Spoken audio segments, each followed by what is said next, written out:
Hi, I'm Tom from Audient, and I'd like to introduce to you the ASP8024 Heritage Edition.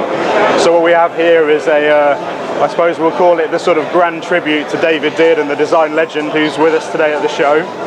The console's coming up to its 20th year anniversary, so we decided as part of a tribute to him as a sort of unsung hero and a design legend, the fact that we're still making this desk today 20 years on without any real significant design changes is a testament to how well done it was the first time. And we're still, very much #1 choice for a lot of educational establishments and professional studios alike. So what we've tried to do with what we're calling the Heritage Edition is combine a new look with this Midnight Raven colorway, which is sort of like a tribute to some of the classic consoles of the 70s with a bit of a fade that goes from dark purple or blue almost into light blue. It's got some silver livery, we've got new traditional knob colours, sort of softened everything down. We've made a lot of sort of ergonomic improvements, or I would say enhancements, especially useful for things like classrooms or studios where we do a lot of training, because we still have quite a big presence there. Notably, sort of like the channel flips, where you can now see green for playback or tape and red for mic. So much more, easy to see from across the room without having to read the legending.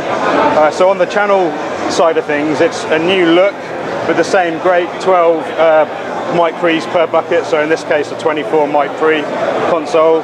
Still David's classic design. I'd like to say actually for the first interview at the show that if you mix on this console, a lot of people will mix into the tape input, which is this blue knob at the top. Whereas if you tend to cross patch and mix into the mic pre, actually the desk does change sound because you've got slightly more second and third harmonic distortion in the mic amp, which gives you a little bit of a punchy sound, which a lot of our clients, people like Russ Russell, who's an amazing rock producer and metal producer, he really likes the fact that he can drive the desk and it's got a tight sound which really suits syncopated drums, guitars and tight rhythms and that sort of thing. So we've added a new look across the input stages. You get a walnut armrest, premium walnut armrest, which is handmade by our carpenter Colin around the corner, and you won't believe it, but it actually looks like a little hobbit's hut. You have to go through a small hatch to get in there, like you bang your head and it's pretty crazy. So premium pieces of wood. The top is extended, which is now black ash. So this is extended to 180 millimeters, so it will take speakers like we've got the Amphium 218s on here. You can fit Auratones or NS10s on there if you so wish. We also do a 300 millimeter extended top trim, which is bracketed, so it's load bearing, so you can fit bigger speakers if you want to and you don't want to use stands for some acoustic reason. Moving into the middle of the console, we've rejigged our DLC module, which is our control surface. So you have, in this case, control over Pro Tools, full transport control. You have 8 VCA automatable faders, which can be patched either into the subgroups on the desk here with the orange LEDs, so they would then become part of the subgroup system to be able to say ride, drum parallel in the chorus, or your electric guitars louder in the hooks, or whatever it is that you're doing. But if you switch them back to DLC ins and outs, the VCAs have their own in and out ports on the console, so you can then patch them.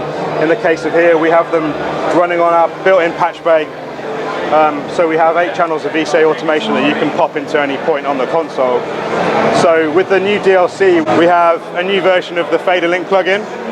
So what the Fader Link plugin does is it communicates to the VCAs on the DLC to allow you to store and write VCA automation for those 8 channels. So it's plug-in controlled within your session. I believe we were the first company to do that, so we've rejigged this now into a 64-bit AAX audio unit and VST, which will be released shortly for Mac and then the Windows platforms as soon as we can.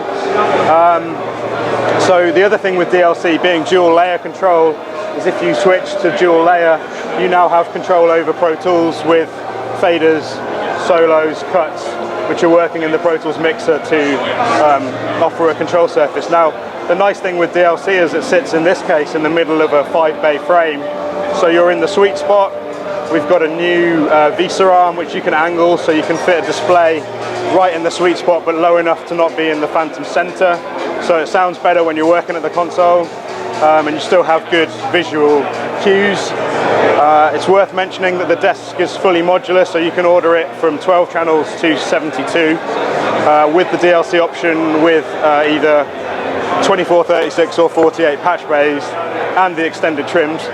We also do, just to get more into the video, an extended keyboard armrest trim if you want to have a bit more space at the front of the desk.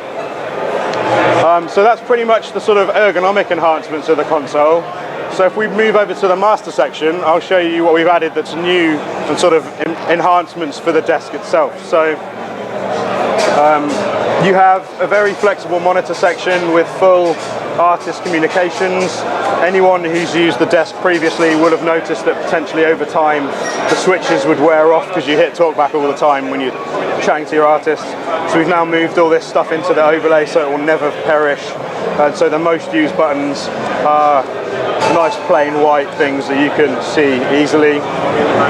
We've upgraded the main monitor pot to a very high quality Alps blue velvet style, which actually was a modification that was on the desk 20 years ago but never got fitted, and we've sort of dug through all the drawings and found all the various options and put them on. So you have now a very robust stereo matched left and right pot. Not that the old one wasn't robust, but this just feels more solid, and therefore when you touch this control the most, it's the most solid sort of feature in terms of ergonomic improvement. You've got new knobs also on the DLC, so you've got solid aluminium knobs to tie into our ID interface branding and everything. But what's the cool stuff, I suppose? So the desk, to change the sound of the console slightly, we've now moved to a discrete 990 op-amp mix bus, which are actually made by a gentleman called John Hardy in America, who's a lovely chap who makes these wonderful amplifier blocks, originally designed by Dean Jensen, who David actually used to know back in the day.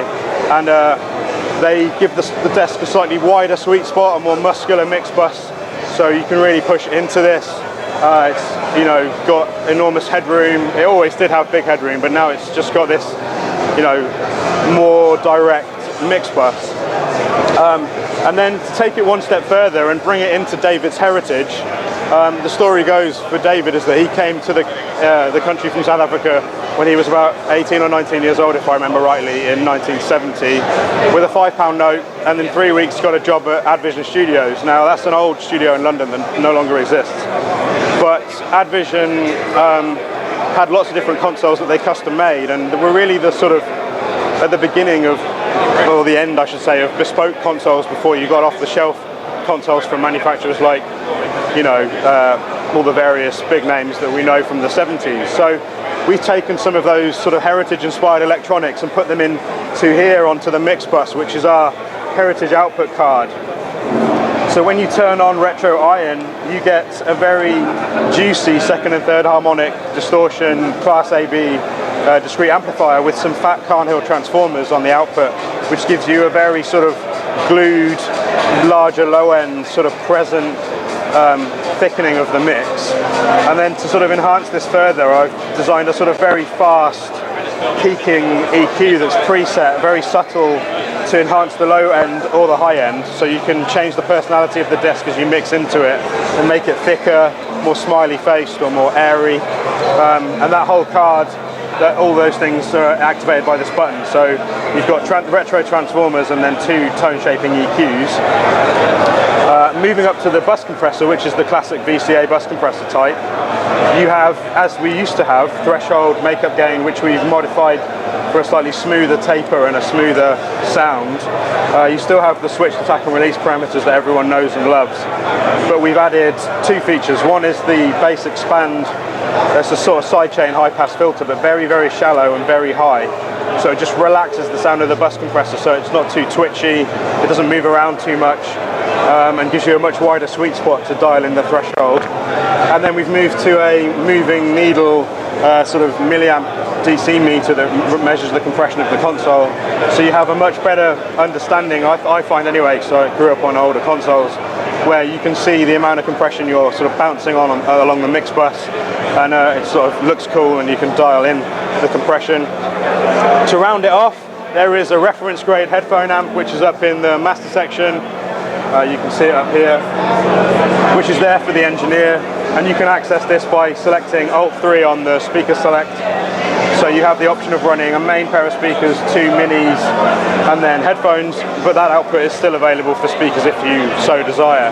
The whole rationale for that was that you'd want to check your mix on you know, iPod earbuds or probably a better pair of headphones at some point. And so that's a really useful feature to have. It's also very, very detailed and fast headphone amp, so it sounds amazing. Onboard patch bay, great features. Worth mentioning to people who don't know it, that there's 144 tie line points at the bottom of the bay, which are user configurable. You can set the normaling through wired or half normal. So that's a lot of outboard gear you could plug in here. That's a huge amount.